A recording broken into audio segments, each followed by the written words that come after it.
Welcome all. The Bhagavad Gita. Give us this day our daily digestion. Aham Vaishvanaro Bhutva Praninam Deham Ashritaha Pranapan Samayuktam Pachamayan Chaturvidharm.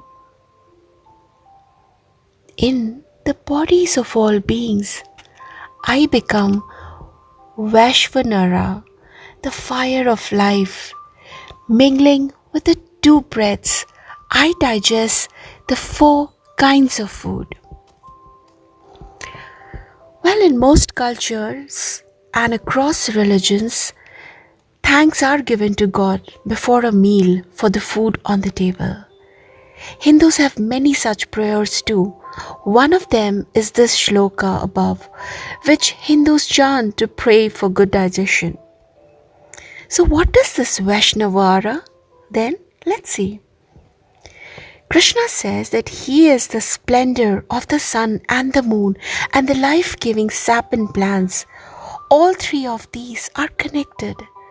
We know through what we have studied in science that sunlight helps green plants convert carbon dioxide and water into oxygen and sugars.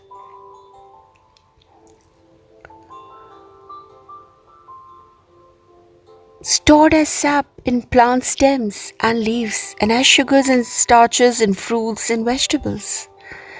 Science also tells us that without plant sugars, neither herbivorous nor carnivorous animals would survive, since neither group has the ability to manufacture its own food. Well, the Gita says the same thing, except that it calls sunlight, moonlight, and plant sap Krishna and says that nothing could survive without him. Now, how do creatures like us, living beings that are not plants, convert the many kinds of food we eat? Cola, chips, rice, rotis, samosas, ice cream and birthday cake, for instance, into vital energy for our bodies. Simple, says the Gita. It is done by Krishna again, when he becomes the miraculous Vishwanara, the fire of digestion in all our bodies, fanned by the two winds, one which pushes the food towards the stomach and the other which pushes undigested food out. Vaishnavara helps us digest four kinds of food and converts all of it into the energy we need to live and work. Krishna therefore says the Gita is the producer of the food, distributor of the food, and consumer of the food. But surely there are more than four kinds of food. Not really.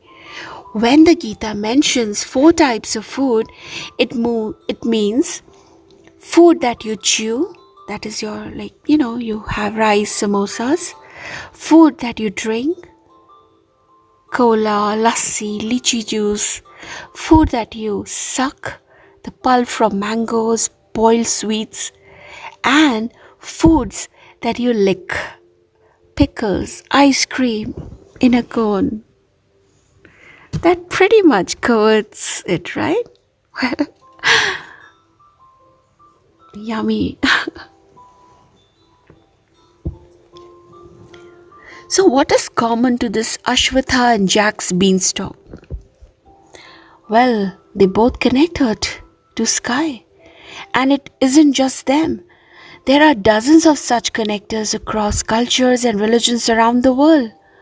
Most stories of these connectors place them at a location that in Latin is called the axis mundi, the center of the world.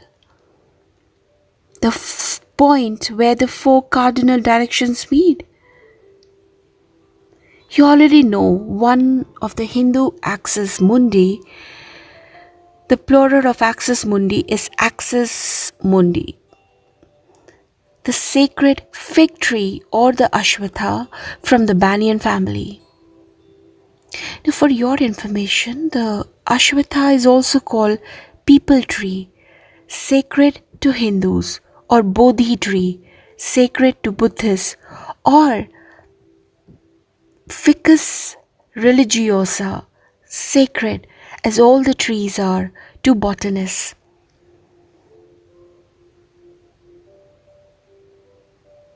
And now you can guess why they named that species such. So there are other popular AM symbols, both from Indian and other world cultures. Mountains, since they are so hard to climb and since their peaks seem to touch the very sky, mountains, particularly snow-covered ones, are very popular as AMs in Hindu mythology. We have Mount Kailash, the home of Lord Shiva, the Mount Meru, the sacred mountain that was used as the churn for the great churning of the ocean. Other mountain AMs include Mount Fuji, sacred to the Japanese, Mount Zion, sacred to the ancient Hebrews, and then Ayers Rock, sacred to the Pit Janthajara people of Central Australia, and Mount Olympus, abode of the gods in Greek mythology. Then we have trees. Trees are often used as symbols of the AM because they display the entire cycle of creation, birth, growth, fruition, and death on an annual basis. The tree of the knowledge of good and evil in paradise, which Adam and Eve were forbidden to eat from and did, causing God to evict them from the Garden of Eden, is an AM symbol. And then we have these man-made structures. Sometimes people build structures to mimic mountains and new AMs were created. The pyramids of Egypt, for example, is the ziggurats of the ancient Mesopotamians, which had temples on top. Tall towers have been used too, the Tower of Babel and Jacob's Ladder in the Old Testament. They are both great stories. So you always can look them up, right? They are also like as much AMs as the Eiffel Tower in Paris or the Empire State Building in New York City. So now you ever wonder why Rick Riordan put the gods of Olympus on this particular building?